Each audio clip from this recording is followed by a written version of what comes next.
সাম্প্রতিক ইসরায়েলি বিমান হামলায় গাজা উপত্যকায় বহু লোক নিহত হয়েছেন, যাদের বেশিরভাগই নারী ও শিশু।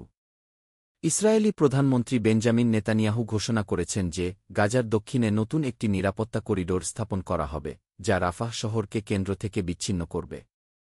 এই পদক্ষেপের লক্ষ্য হামাসের উপর চাপ বৃদ্ধি করা এবং অবশিষ্ট জিম্মিদের মুক্তি নিশ্চিত করা। গাজায় ইসরায়েলি আগ্রাসনের প্রতিবাদে চট্টগ্রাম লালখান বাজারে ভাঙচুর।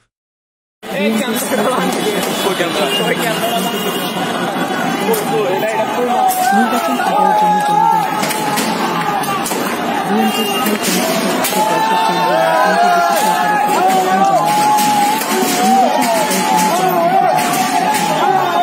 বিএনপির স্থায়ী কমিটির সদস্য